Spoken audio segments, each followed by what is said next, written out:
Welcome to Haunted Voice Channel.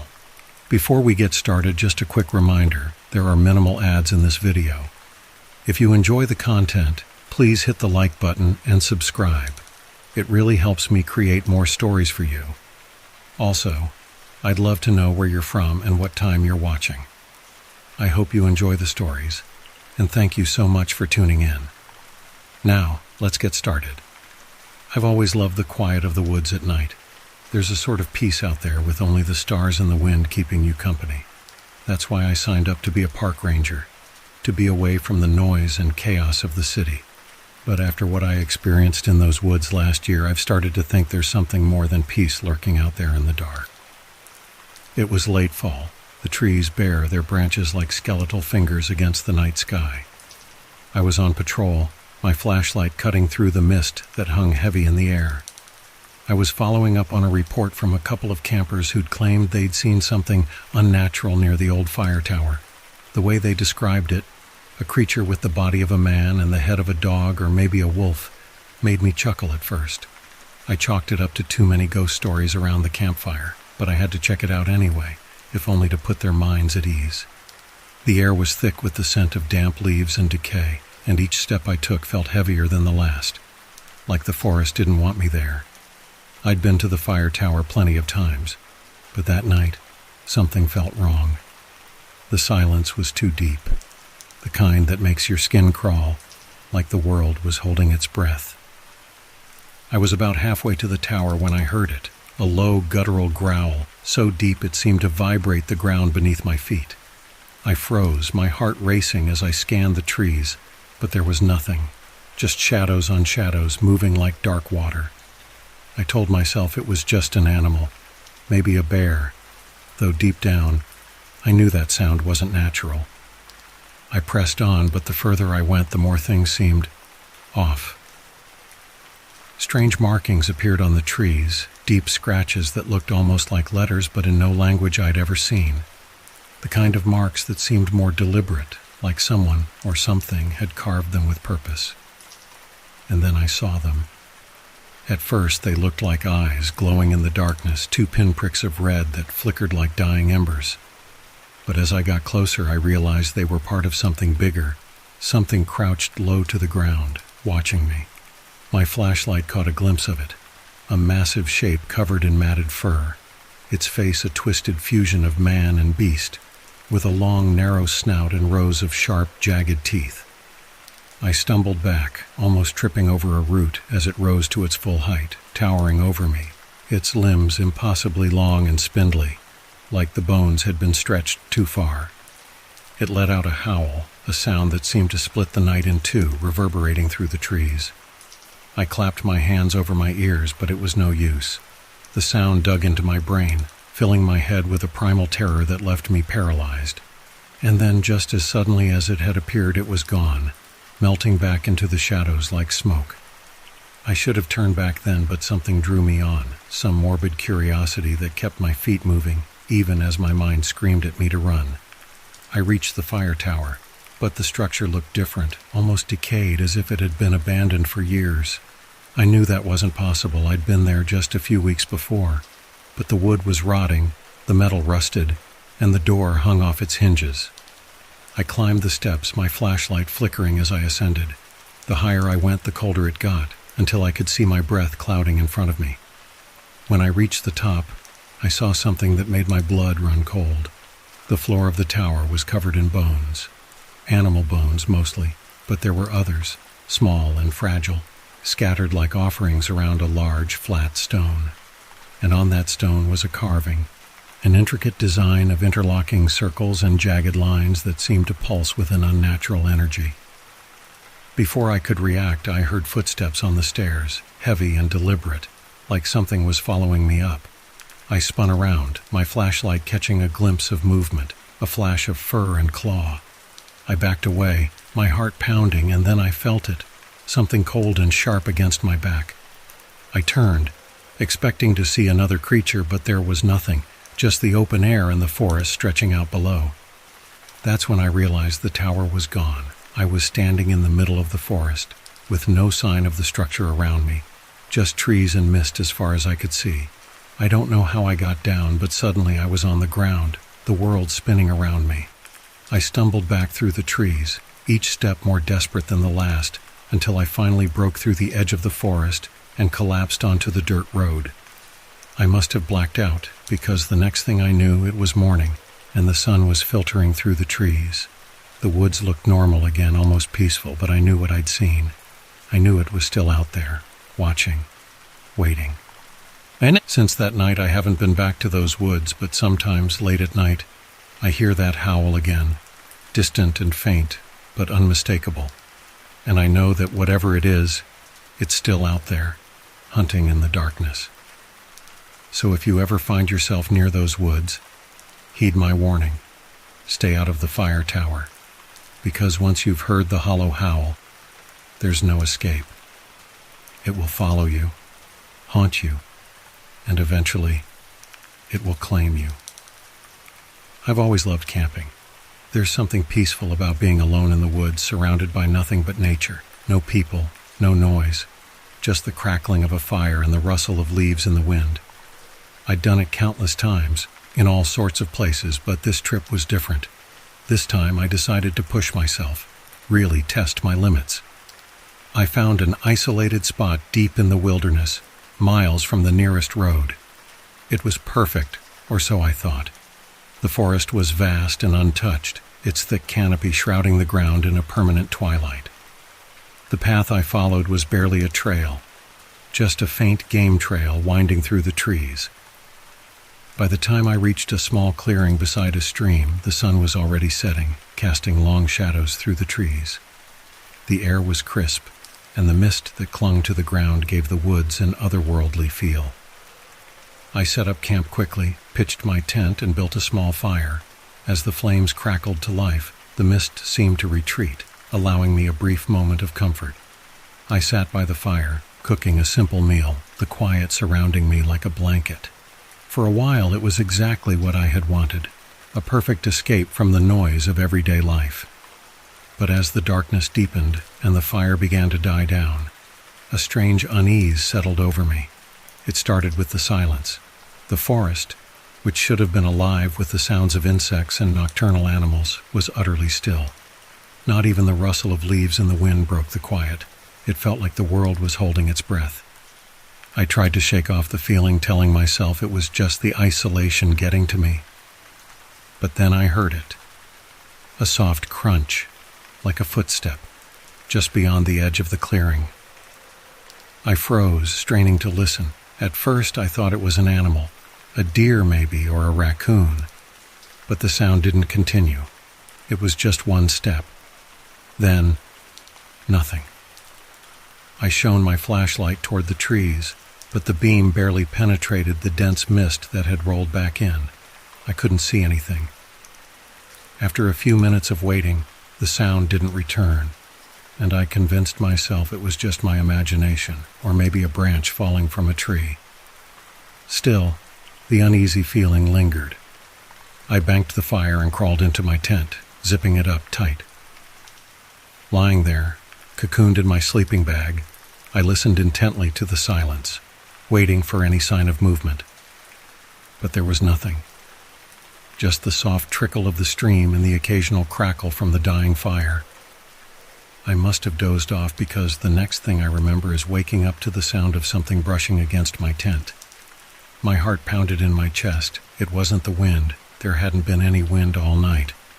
The sound was soft, like fingers lightly tracing the fabric of the tent. I held my breath, listening as the sound circled around me, slow and deliberate. I fumbled for my flashlight, my hands shaking. When I turned it on, the light illuminated the inside of the tent, casting long shadows that danced across the walls. I waited, frozen, listening to the strange brushing sound, but the moment the light came on, it stopped. I waited a long time, my heart hammering in my chest, but the sound didn't return. Eventually, I convinced myself it had to be a branch, or maybe some animal brushing against the tent.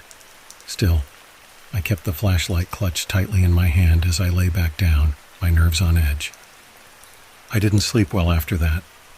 The next morning I stepped out of the tent, exhausted but relieved to see the pale light of dawn filtering through the trees. The mist was still thick, clinging to the ground like a living thing. I scanned the clearing, half expecting to see signs of something or someone having been there, but everything looked normal, except for one thing. Around my tent, in the soft earth, were footprints. They weren't animal tracks. They were human, barefoot, and they circled my tent several times before disappearing into the woods. My stomach twisted as I stared at the prints. They weren't mine. I had been inside the tent all night, and they were fresh. I packed up camp in record time, stuffing my gear into my backpack without bothering to eat or rest. Every few minutes, I glanced over my shoulder, expecting to see someone or something watching me from the trees. But the woods were empty, as silent as ever. As I started the long hike back to my car, the feeling of being watched grew stronger. I kept my hand on the knife strapped to my belt, my nerves on edge with every step. The trail, which had seemed so clear on the way in, now felt foreign, the trees unfamiliar, the mist disorienting. Hours passed, and the unease grew into a gnawing dread. The silence was oppressive, and every now and then I would hear the faint sound of footsteps behind me. When I stopped, they stopped. When I quickened my pace, so did they. By the time I reached the spot where I had parked my car, the sun was already beginning to set, casting long, eerie shadows across the dirt road. I fumbled with my keys, my hands shaking, desperate to get inside and leave this place behind. But when I reached the car, I stopped cold. There, pressed into the dirt on the side of the car, were handprints. Dozens of them, smeared across the windows and the doors, as if someone or something had been circling the vehicle, touching it, feeling it. The handprints were small, too small to be an adult's. My heart pounded in my chest as I yanked open the car door, threw my gear inside, and jumped behind the wheel. I started the engine, the sound of the motor breaking the silence, and slammed on the gas, speeding down the narrow dirt road, the forest blurring past me. As I drove, I glanced into the rearview mirror, half expecting to see something standing on the road behind me.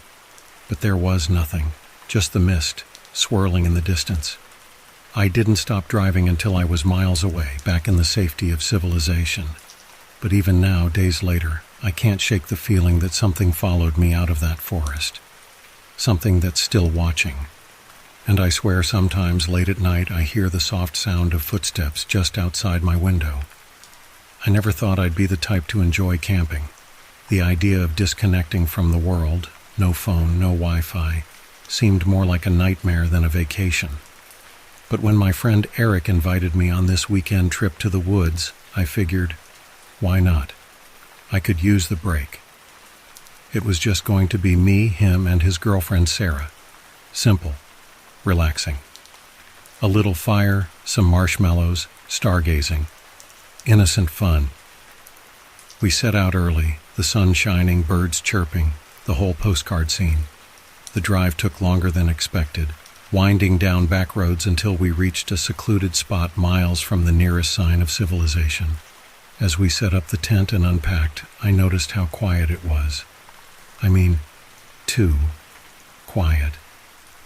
There weren't many birds anymore, no rustling of leaves.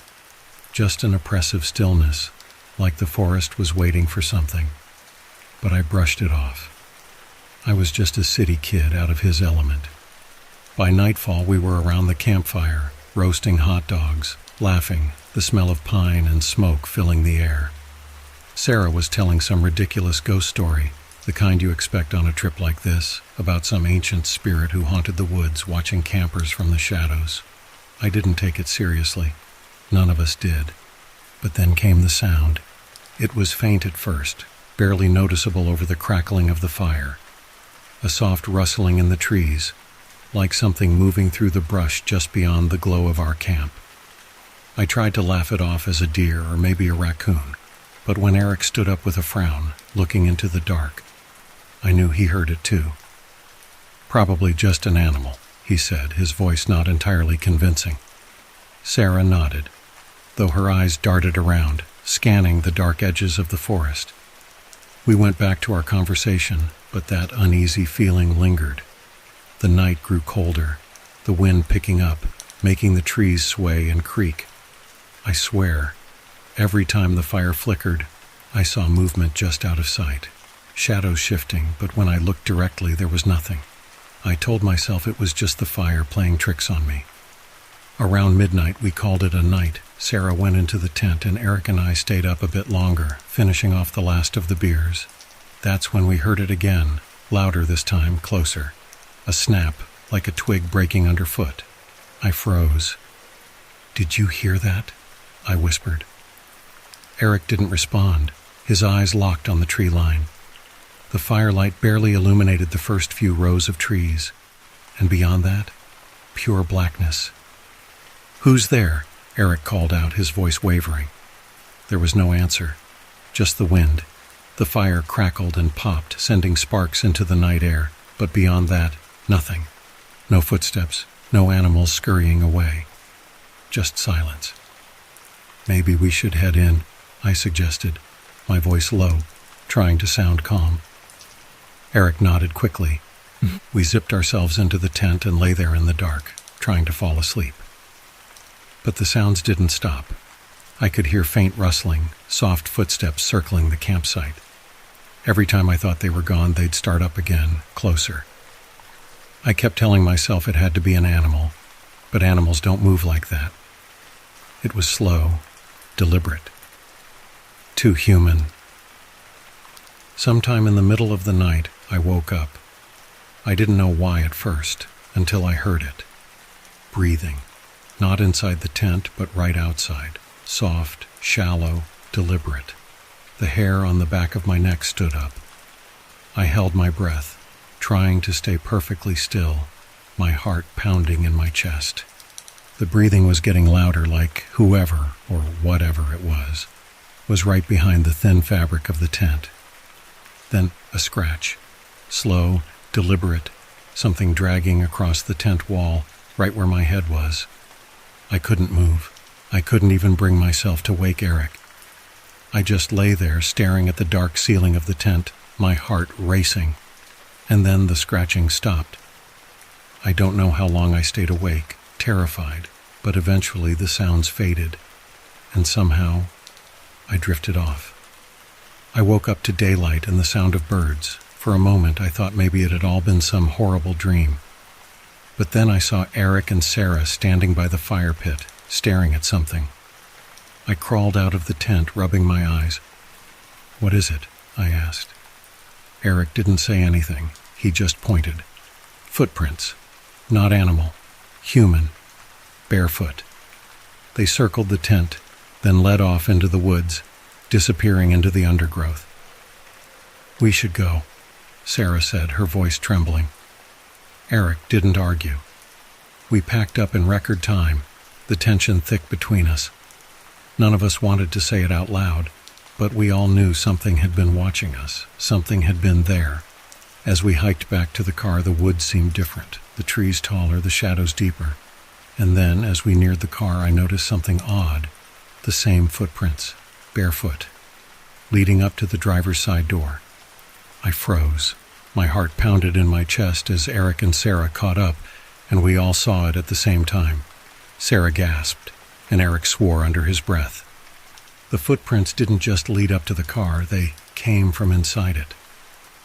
That was when I noticed the back door was slightly open, just a crack. I swallowed hard, feeling my stomach twist into a knot. "No," I whispered. "We locked it, right?" No one answered.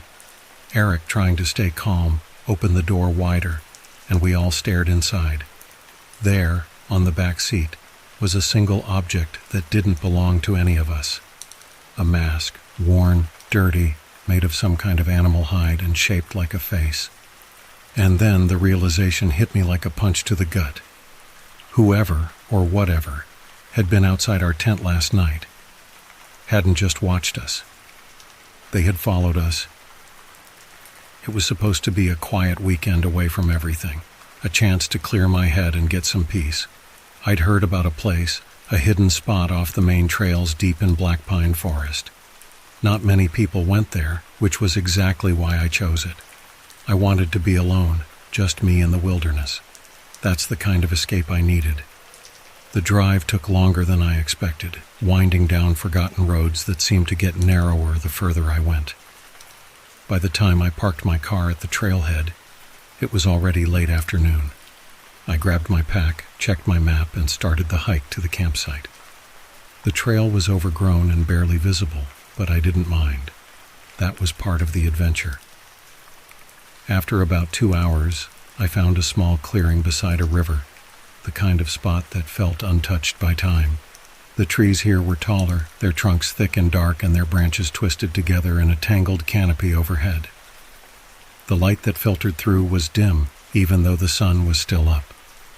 I set up my tent, gathered some wood for a fire, and settled in for the evening. As the sun dipped behind the trees, the shadows grew long, and the forest around me seemed to deepen, becoming almost unnervingly quiet. But I was used to being alone in the woods. A little quiet never bothered me, or so I thought. After dinner, I sat by the fire, listening to the crackle of the flames and the gentle rush of the river nearby. For a while, it was peaceful, exactly what I had wanted. But as the night grew darker, that strange, creeping sensation of being watched began to creep in. I couldn't explain it. It was like the forest had suddenly gotten heavier, like the trees themselves were pressing in on me. I told myself it was just the solitude, that my mind was playing tricks on me. But when I looked out into the darkness beyond the firelight, I felt like something was there. Just beyond where the light faded into the thick woods, I swore I saw movement. A shadow, maybe, something that wasn't quite right. I stood up, shining my flashlight into the trees, but there was nothing. Just the tangled mess of branches and the thick underbrush. I tried to laugh it off, shaking my head at how easily I was spooking myself. I'd spent plenty of nights alone in the woods before. This was no different, except it was. The fire burned low, and I decided to call it a night. I banked the flames, crawled into my tent, and zipped it up tight. Lying there, cocooned in my sleeping bag, I listened to the stillness. It was unnerving, too quiet. No wind, no insects, no rustling of leaves. Just an oppressive silence that seemed to grow thicker as the night wore on. I don't know how long I lay there before I heard it, the sound of something moving outside my tent. At first I thought it was an animal, maybe a raccoon or a deer, but then I realized it wasn't moving like an animal. It was slow, deliberate. Heavy footsteps, crunching softly in the dirt and leaves. Whatever it was walking around the perimeter of my campsite just outside my tent. I froze, holding my breath, listening as the footsteps circled closer and closer. I didn't dare move. My heart pounded in my chest, the sound of it almost deafening in the quiet. The footsteps stopped directly beside my tent, just inches from where I lay. I could hear the soft rustling of fabric as something, or someone, brushed against the nylon. I reached for my flashlight, gripping it tightly in my shaking hand, and slowly turned it on, aiming it toward the tent wall. The light illuminated the inside of the tent, casting strange shadows on the walls, but I couldn't see anything outside. And then I heard breathing. It was faint, barely audible, but unmistakable. Slow, steady breaths, just outside the tent, as if someone was standing there, watching me. My mouth went dry, my body rigid with fear. I wanted to scream, but no sound came out. For what felt like hours, I lay there, frozen, listening to that slow, rhythmic breathing. Then, just as suddenly as it had started, it stopped. The silence returned, thick and suffocating. I waited, my heart still pounding in my ears, but the footsteps didn't return. Slowly, I worked up the courage to unzip the tent just a little, shining my flashlight out into the darkness. Nothing. The campsite was empty. I sat up, my body trembling with adrenaline. I listened for any sound, any hint of movement, but the forest was silent again. Whatever or whoever had been out there was gone. At least that's what I told myself. I didn't sleep the rest of the night. At first light, I packed up camp in a hurry, stuffing my gear into my pack and dousing the fire. I didn't care about breakfast. I just wanted to get out of there. The uneasy feeling of being watched had never left me, and I was sure as I hiked back to the trailhead that something was following me. Every now and then I would stop, turn, and listen. I never saw anything, but the forest felt different. The shadows were darker, the trees more twisted. The silence was oppressive, like the forest itself was waiting for something. When I finally reached my car, I felt a wave of relief wash over me. I threw my pack into the back seat and started the engine, ready to leave that place behind. But as I pulled onto the narrow road, I glanced in my rearview mirror and froze. Standing at the edge of the forest just beyond where the trees met the road was a figure. It was tall and thin, its body pale and barely visible in the early morning light. It didn't move. It just stood there, watching. I blinked and it was gone. I floored the gas, speeding down the winding road, trying to shake the image from my mind. But no matter how far I drove, I couldn't shake the feeling that something was still watching me, that something had followed me out of the woods. It's been weeks since that night, but I can't forget what happened. Sometimes, late at night, I still hear those footsteps. Slow, deliberate, just outside my window, and every time I look, there's nothing there. Just the faint rustling of the wind through the trees, and the oppressive silence that's followed me ever since. I had been planning this solo camping trip for months. The idea was simple: head out to the most remote spot I could find, spend a couple of nights under the stars, and disconnect from the world. I found a place on an old, barely maintained trail deep in the mountains, a place almost no one knew about. The reviews I'd found in obscure online forums mentioned its beauty, its isolation, and most intriguingly, how people often felt like they weren't alone out there, despite the utter remoteness. I shrugged that part off, though. People tend to get spooked when they're alone in the wilderness. I craved that feeling, a chance to be totally disconnected, alone with my thoughts. After hours of driving and another 2 hours of hiking, I found the spot. It was beautiful, just like I'd imagined. A small clearing surrounded by dense trees, with a cliff edge not far off that overlooked the valley below. The forest seemed endless, stretching out in every direction, and I was the only person for miles. Perfect.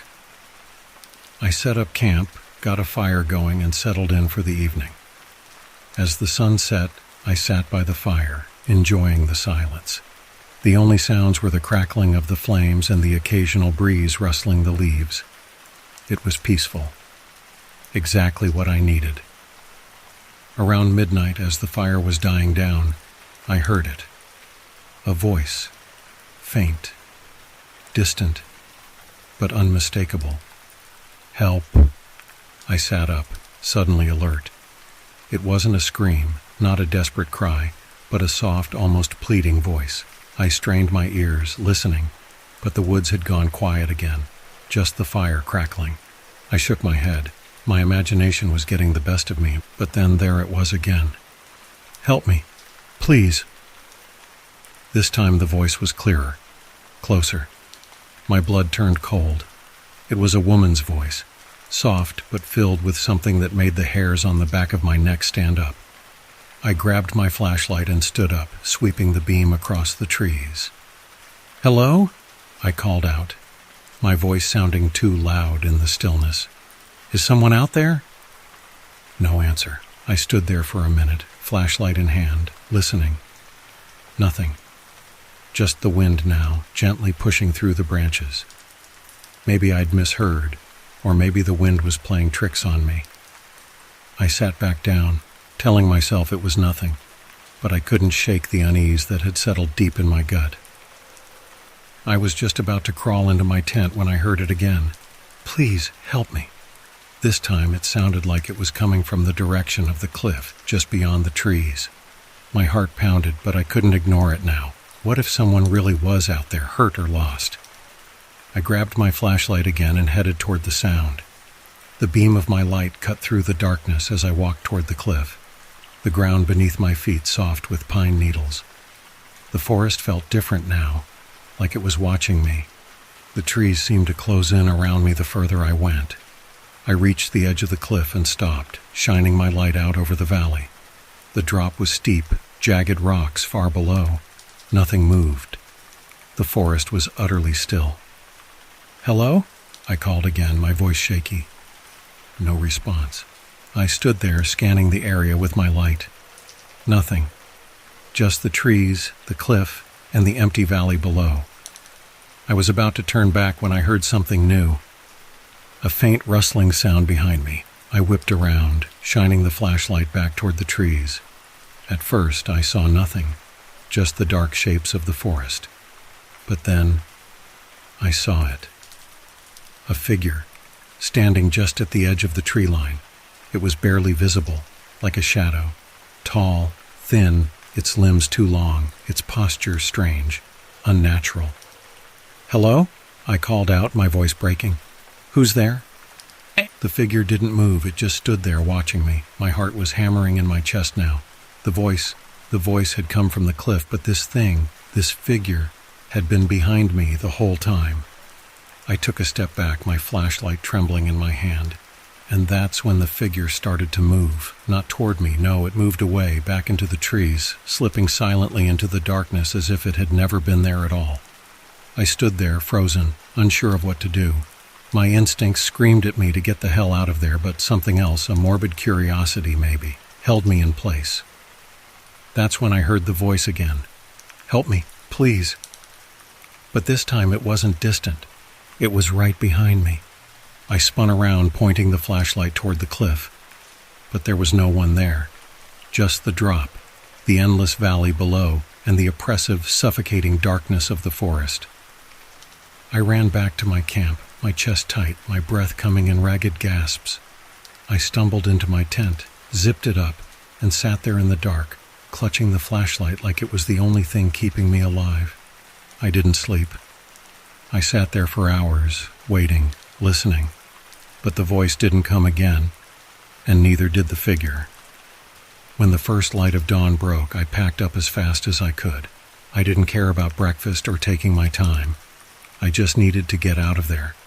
The hike back felt like a blur, and the entire time, I felt like I was being watched, like something was following me just beyond the edge of the trail. I didn't see anyone or hear anything strange again, but that didn't stop the feeling of dread that followed me all the way to my truck. I've been back home for a few days now, trying to convince myself that it was all in my head, that I imagined the voice, the figure in the trees. But last night, as I lay in bed, I heard it again. "Help me. Please." And somehow I know it followed me back. The strange thing is, I can't stop thinking about the cliff, about how the voice came from there, about the figure watching me from the trees. And sometimes when I close my eyes, I wonder if it was calling me, or warning me. And now, late at night, when the world is quiet, I feel it. It's waiting. I always loved camping. The solitude, the way the air smells like pine and damp earth, and the peace that comes from being so far from civilization. This year, I decided to go alone. A solo trip into the dense woods, remote, deep enough into the forest that I wouldn't hear or see anyone else for days. It was supposed to be peaceful. The hike to the spot I picked was long, almost 5 hours from where I parked my car, the trees growing thicker the farther I went. The light struggled to penetrate the canopy, making the forest floor feel dim, even in the middle of the day. I liked it. It felt like I had crossed some invisible threshold, leaving the world behind. I set up camp by a small clearing with a narrow stream cutting through the underbrush nearby. The water made this soft, constant burble that was almost hypnotic. Perfect white noise. After getting everything ready, tent pitched, firewood gathered, food prepared, I settled in for the evening, watching the sun slowly dip behind the trees. It got dark fast. Really dark. I'm used to the night in the woods, but this was different. It was thick, like the shadows clung to the trees, stretching and growing, swallowing up the little light left. The fire crackled, casting flickering shapes that danced around the edge of the clearing. It felt like something was watching me from the tree line, just beyond the fire's reach. It was the first time I felt uneasy. I brushed it off. I mean, it's easy to get spooked out here, alone with just your thoughts and the wilderness. So, I sat close to the fire and stared into the flames, trying to let it calm me down. Eventually, I fell asleep, the cold creeping in as the fire died out. Then came the first night. I woke up to the sound of footsteps, soft, crunching footsteps like something or someone was walking around my tent. I stayed perfectly still, my breath shallow, straining to hear. The footsteps would move, pause, and then shuffle again. It circled the tent, slow and deliberate. It's just an animal, I told myself, probably a deer or a raccoon. But then I heard it, a whisper. At first it was so faint I wasn't sure I heard it. But there it was again, a soft, almost unintelligible murmur, like someone whispering right next to the fabric of the tent. My heart pounded. I forced myself to unzip the tent, my flashlight shaking in my hand as I scanned the area. Nothing, no one. The woods were still. No footsteps, no voices, just the faint hum of insects in the distance. I laughed nervously, convincing myself that it was just my mind playing tricks. But the unease stuck with me. The next day, I tried to shake it off. I spent hours hiking, exploring, trying to enjoy the isolation I came here for. But something was off. No matter where I went, it felt like the forest was watching me. The trees stood too still, the wind too silent, and then I noticed something strange. The temperature was dropping. It was subtle at first, a chill in the air that didn't belong in the middle of summer. As the day went on, the drop became more noticeable. By late afternoon, I could see my breath fogging in front of me. My skin prickled with goosebumps, and despite the layers of clothes, I couldn't shake the cold. When I returned to camp, there was frost on the grass, clinging to the leaves like it was the dead of winter. That night it got worse. I woke up again, but this time it wasn't footsteps that roused me. It was voices. Clear, distinct voices, more than one, whispering just outside my tent. They weren't speaking in a language I recognized, more like the low murmur of something ancient, something wrong. I grabbed my flashlight, holding it tight, but I didn't open the tent. I couldn't. The whispers grew louder, moving around me just like the footsteps the night before. And then, from one side of the tent, I heard something press against the fabric. Just for a second, a light touch that sent a jolt of terror through me. I couldn't stay there. I didn't care if it was an animal or a trick of the wind or even my own mind. I was done. I packed up in the dark, fumbling with my gear, trying not to look too hard into the trees. It felt like something was waiting out there, just beyond the firelight. When I finally started hiking out, it was almost dawn, but the forest seemed darker than ever. The path looked different, twisted, like the trees had moved overnight. The cold clung to me, and the whispers, God, those whispers, they followed me, always just out of reach. Then I saw the footprints. At first they were scattered, hard to make out, but as I walked, they became more clear. They weren't mine. They were larger, deeper, and there were dozens of them, all around me. Some looked fresh, others older, like they had been there long before I arrived. The worst part, they weren't just on the ground. Some of the prints went up the sides of trees like something had crawled up the bark, dragging itself higher into the canopy. I quickened my pace, practically running now, desperate to get out of the woods, to see the road, my car, anything that wasn't this endless, oppressive forest.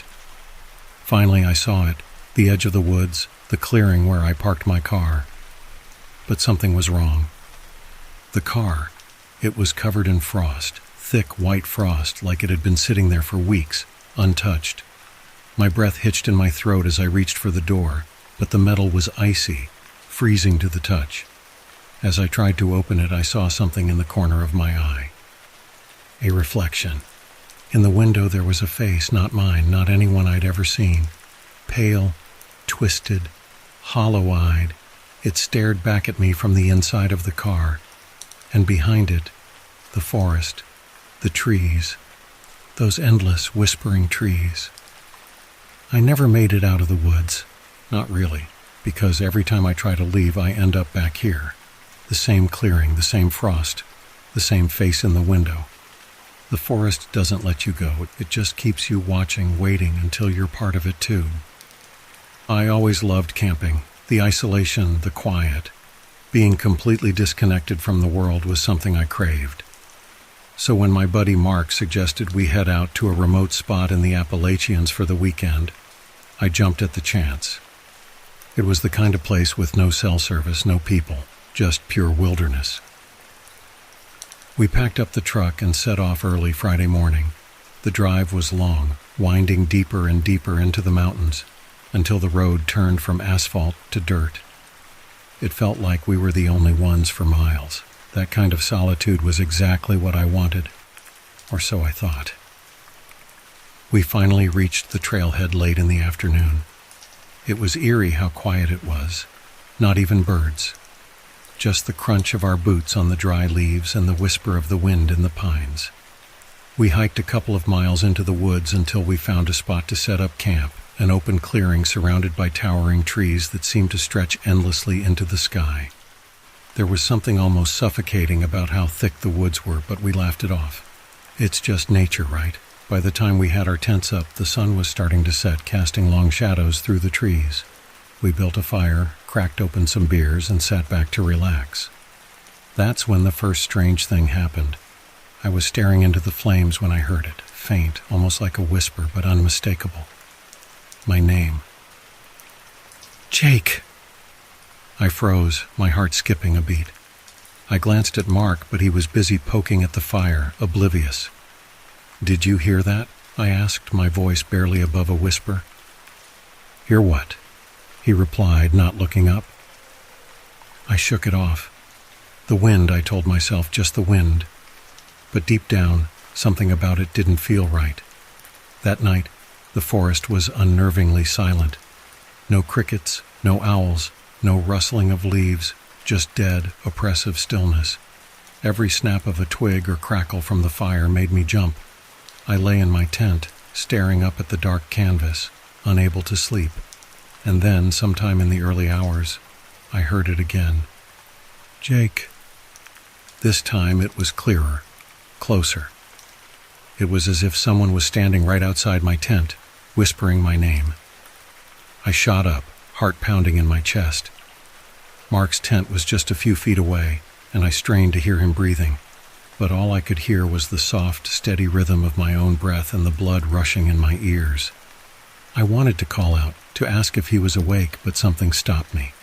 I couldn't shake the feeling that I wasn't supposed to, like speaking would draw something's attention. After what felt like hours, I must have fallen into a restless sleep. When I woke, the sun was up, and the forest had returned to its normal self. Birds chirping, the wind rustling the trees, as if the night before had been a bad dream. Mark was already up, making coffee by the fire, seemingly oblivious to the unease gnawing at me. We spent the day hiking deeper into the woods, exploring, but I couldn't shake the feeling of being watched. The whole time, I felt eyes on me, like the forest itself was observing, waiting. There were moments when the wind would pick up and I could swear I heard my name again, carried on the breeze. Each time I stopped, scanning the trees, but there was nothing. No one. By the time we got back to camp, the sun was beginning to set again. I dreaded the night. Mark, on the other hand, seemed unfazed, laughing and joking as we cooked dinner over the fire. I wanted to tell him what I'd heard, but I didn't. I didn't want him to think I was losing it. That night, as soon as darkness fell, the oppressive silence returned. It was like the forest was holding its breath, waiting. I lay in my tent, wide awake, every muscle tense, straining to hear anything. And then it came. Not a whisper this time, but a slow, deliberate sound. Footsteps. Crunch.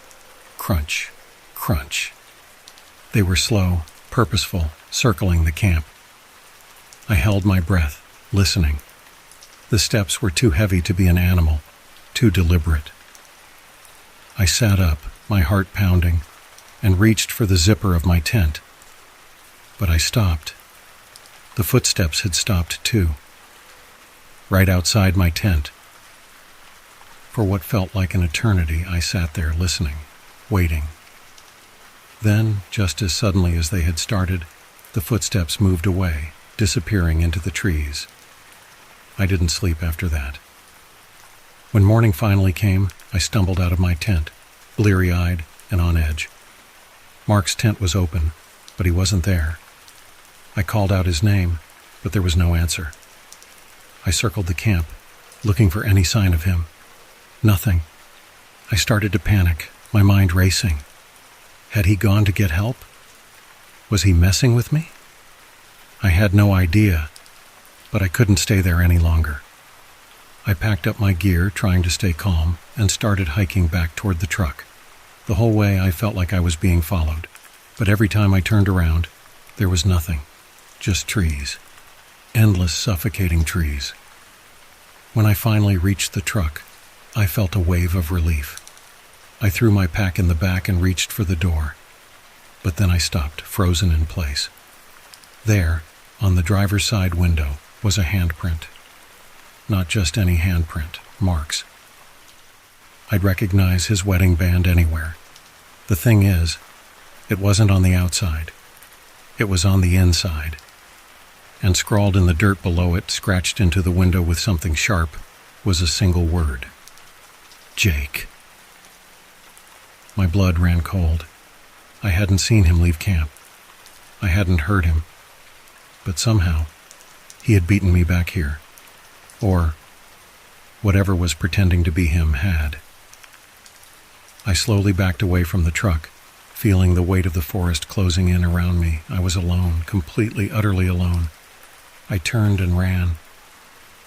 Camping had always been my escape. The serenity of the woods, the crackle of a fire, and the stillness of the night. It was my way of hitting pause on life. This trip was no different. I needed to get away, clear my head, and spend a few nights under the stars, far from the stresses of work and the noise of the city. I found a remote spot deep in the mountains, an area so secluded that not even hikers ventured out that far. Perfect. I packed light, just my tent, sleeping bag, a few essentials, and enough food to last a couple of days. No phone, no distractions, just me in the wilderness. The hike to my chosen spot took most of the day. The trail was rugged, but the air was cool, and the views were breathtaking. When I finally reached the clearing, it was just as I had hoped, completely untouched. Surrounded by towering pines with a small stream trickling nearby, the place felt like a hidden paradise.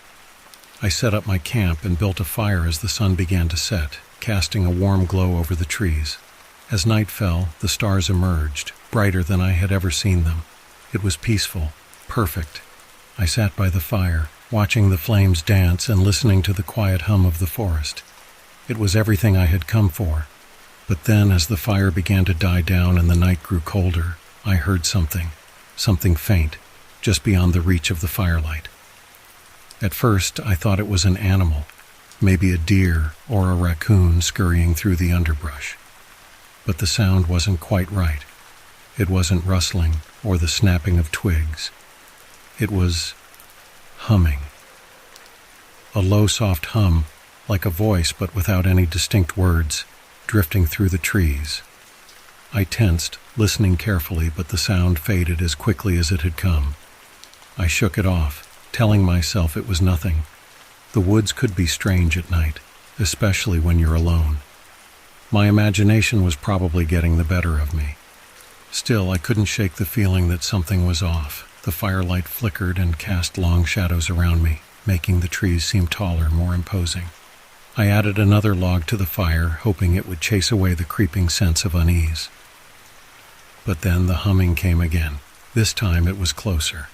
A soft, melodic hum, like someone humming a tune just out of earshot. I grabbed my flashlight and stood up, shining the beam into the trees.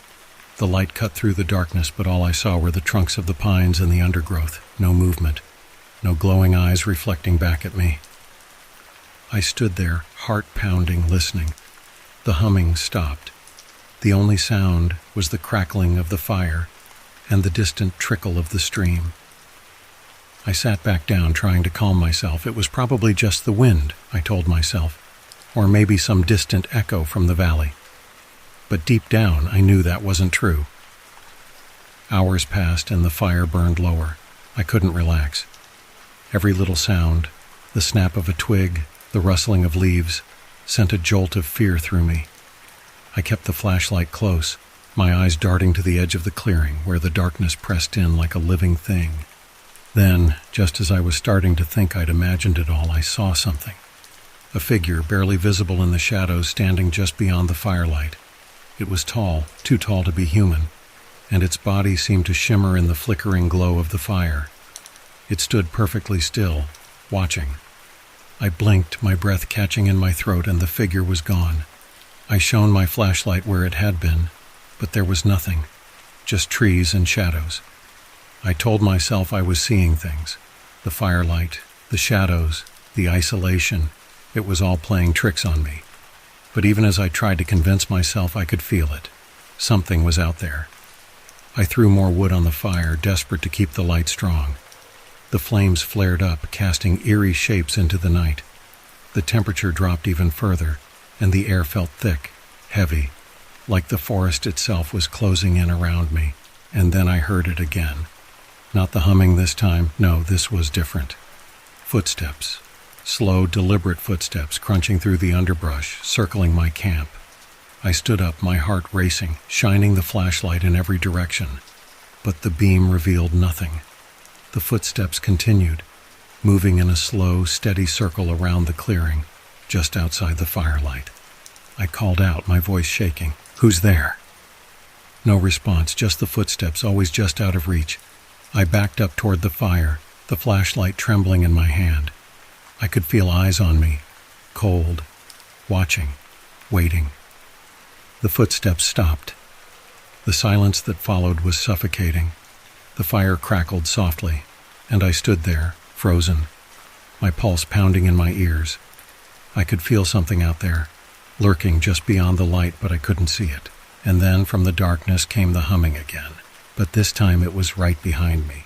I spun around, but there was nothing there, just the fire and the dark woods beyond. My skin crawled as the humming grew louder, echoing all around me, a haunting, wordless tune that sent chills down my spine. I grabbed my bag, heart racing, and made a decision. I needed to get out of there. I didn't care that it was the middle of the night. I didn't care how far I was from my car. I wasn't staying here another second. I stomped out the fire, packed up as quickly as I could, and started down the trail, my flashlight cutting through the darkness. The forest was unnaturally quiet now, except for the humming, which seemed to follow me, growing fainter as I hurried down the path. But the feeling of being watched never left. I could feel it. Something was out there, moving in the shadows, keeping pace with me. I walked faster, then broke into a jog, my breath coming in short, panicked bursts. I didn't stop until I reached my car, drenched in sweat and shaking. I threw my gear in the back, jumped into the driver's seat, and sped away without looking back. Even now, back in the safety of my home, I can't shake the feeling that I didn't leave that campsite alone, that whatever was out there, whatever was watching me, followed me back. Sometimes late at night, when everything is still and quiet, I hear it again. The humming, always faint, just outside my window, and I know whatever it is, it's waiting for me to come back. I wasn't planning on camping alone. In fact, I had made this trip with 3 friends, but life had a way of throwing curveballs. Work emergencies, family obligations. One by one, they dropped out. I should have canceled the trip, but something about the idea of spending a few nights alone in the forest felt liberating, like I needed the quiet. So, with my gear packed and a weekend of solitude ahead, I set off. I found the perfect spot, miles from the nearest road. It was remote, even for seasoned campers. The trees here grew thicker, the branches twisted together like ancient arms reaching for each other. The air was heavy with the scent of pine and damp earth, and when I turned off the engine, the silence was immediate and absolute. No hum of traffic, no distant murmur of people. Just the forest and me. Setting up camp was uneventful. The tent went up easily, the fire pit built from stones I found nearby, and before I knew it, dusk was settling in. The sun dipped behind the tree line, casting long, deep shadows across the ground. I sat by the fire, eating a quick meal, enjoying the crackle of the flames. That's when I first heard it. It wasn't loud, but it was distinct, a faint whisper of a sound, like the rustle of fabric. It came from behind me, somewhere deep in the trees. I turned, scanning the darkening forest, but saw nothing. Probably just an animal, I told myself, a deer or a rabbit maybe. I pushed the thought aside and settled back by the fire. But it came again. This time it was closer. A soft shuffling like footsteps moving through the underbrush. I stood up, shining my flashlight toward the sound, the beam cutting through the gloom. "Hello?" I called out, my voice sounding strange in the stillness. No answer, just the quiet crackling of the fire behind me. I felt a prickle of unease, but convinced myself it was nothing. I had been camping enough times to know that sounds carried weirdly in the forest. I was probably spooking myself. Night came fully, the stars blinking into view through gaps in the tree canopy. I tried to relax, but that sense of being watched crept in. The firelight flickered, casting strange, dancing shadows on the trees. It felt like the forest was shifting, rearranging itself in the darkness. I shook off the feeling and retreated to my tent. I crawled into my sleeping bag, the nylon walls of the tent providing a false sense of security. The forest outside was deathly quiet now, not even the usual nighttime chorus of crickets and owls. I lay there for what felt like hours, staring up at the ceiling of the tent, listening to the oppressive silence. And then the whispering started. It was so faint at first I thought I was imagining it. A soft, almost rhythmic murmur like voices too far away to make out. I held my breath, straining to hear. It was coming from outside, moving slowly around the tent. I sat up, my heart pounding in my chest. I fumbled for my flashlight, flicking it on and pointed it at the tent walls. The light shone through the thin fabric, illuminating the immediate area outside. But I saw nothing. No shapes, no shadows. Just the dim glow of the trees and the flickering remnants of the campfire outside. The whispering stopped. I exhaled, trying to steady my breathing, telling myself it was just the wind, the fire, my imagination. But I wasn't convinced. Something was off. I debated whether to go outside and check, but the thought of stepping into the pitch-black forest alone was unsettling. I lay back down, gripping the flashlight tightly. The beam still pointed toward the tent walls. That's when I saw it, the silhouette. A faint, blurry outline of a figure standing just outside the tent. Not moving, just standing there. My breath caught in my throat. I sat frozen, staring at the shape, unable to move. It was too dark to make out any details, but the figure was unmistakably human. Tall, motionless, its head slightly cocked to one side like it was listening. "Who's there?" I whispered, my voice barely audible. No response. The figure didn't move. I could feel my heart hammering in my chest, my palms slick with sweat. I tightened my grip on the flashlight, debating whether to unzip the tent and confront whatever or whoever it was. And then, as suddenly as it appeared, the figure was gone. Just gone. I blinked, convinced I had just imagined it. But I knew I hadn't. I waited for what felt like an eternity, but the forest outside remained quiet. I didn't sleep that night. I couldn't. Morning came slowly, the light filtering through the trees like a promise of safety. I crawled out of the tent, exhausted but eager to leave. I packed up my gear in record time, not bothering to sit down for breakfast. The events of the night still weighed heavily on me, but I wanted to believe it was just my mind playing tricks on me. As I prepared to leave, I noticed something strange. In the soft dirt, right outside my tent, were footprints. But they weren't like any footprints I'd ever seen. They were human, mostly, but twisted. The toes were long, almost claw-like, and the stride was unnaturally wide, like whatever had been standing there was stretching its limbs beyond what was normal. A chill ran down my spine. I grabbed my gear and bolted for my car, leaving the campsite behind without a second glance. but as I drove away, I couldn't shake the feeling that something was still watching me, following me. The forest receded in the rearview mirror, but that sense of being observed remained, clinging to me like a shadow. Weeks passed. I tried to forget about it, chalk it up to a bad experience, a weird night in the woods. But then, 2 nights ago, I woke up in my bed, heart racing, covered in sweat. And there, in the dark corner of my bedroom, I saw it again. That same figure, tall, motionless, watching me from the shadows. I flicked on the light, and it was gone. I haven't slept since, and I'm starting to realize something I should have known all along. I didn't leave the forest alone.